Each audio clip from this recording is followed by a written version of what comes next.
Hello, I'm Carolyn Herbert from the Finance News Network, and joining me from Lithium Explorer European Lithium is CEO Dr. Steve Kesler. Steve, welcome to FNN.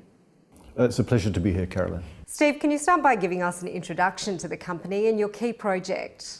Sure. We relisted on the ASX last week and raised funds to continue the development of our advanced lithium project in Austria. The project is not a greenfields project. It was originally discovered by an Austrian state company, Minerex, back in the 1980s. They did a tremendous amount of work, including opening up a mine, declaring a resource, establishing a process design. But in those days, there wasn't the demand for lithium or the pricing to support the development of a mine. Today, we intend to develop a mine there. And Steve, now to the project in more detail. Where is it located and what does it contain? Well, the project's in Wolfsberg in Austria, and compared to most other lithium greenfield projects, it's in an area which is developed. We have complete infrastructure there, power, water, rail, and more importantly, highly skilled people in Austria. The project is a hard rock lithium of high grade. Very good. So what's been taking place? Well, one of the issues that we had is most of the work that was done by Minerex was in the 1980s, and clearly they declared a resource, but it's not compliant to today's JORC reporting standards. During the last month, we've completed an exercise to undertake twin-hole drilling, repeat channel sampling, to verify all the Minerex data, and then we intend to declare a JORC-compliant measured, indicated, and inferred resource by the end of this month. And what's the next step in proving the resource? The resource we know is much bigger, so we have a program of surface drilling which we're starting this month, both to demonstrate that the deposit extends down to depth, and there's also another pegmatite deposit that has been identified close by, which we intend to start doing the first exploration on. So we'll demonstrate this is going to be a much larger resource to support a fairly large project. And now to the economics of the project. What's the value of the resource? Well, the economics are going to come out when we complete the pre-feasibility study, which we expect to do by the middle of next year.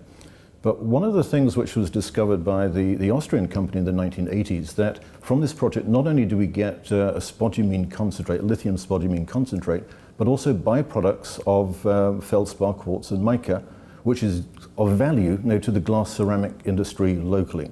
So the byproduct value is important because that means that we can get a net operating cost equivalent to the brines. Turning to financials now, what's your cash position and funding requirements over the next 12 months? Well, during the listing process on the ASX, we raised just over 6 million Aussie dollars, and that will take us to the pre-feasibility study. We then will go on to the definitive feasibility study and then into construction. Now, clearly we'll need more funds there. But during the course of the next 6-9 months, whilst we're doing the PFS, we'll introduce our products to potential off-takers and to other industry participants. And clearly, we'll be looking to get partners into the project at some stage. So where will funding most likely come from? Well, we've got some very interesting dynamics in Europe. That there's all the batteries in Europe have been imported from Asia in the past.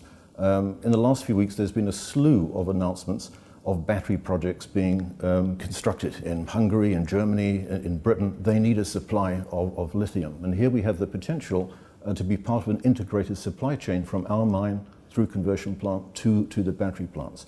And clearly, we'll be talking to the battery manufacturers who will want to get stability in supply, and they can be potential partners to the project.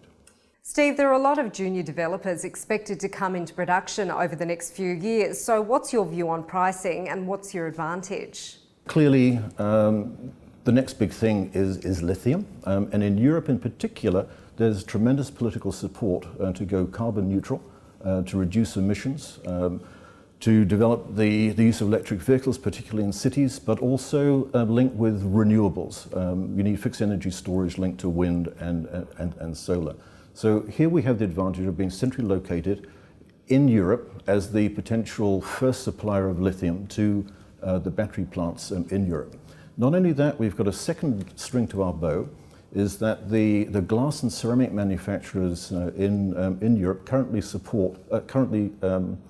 get their lithium concentrates from Australia.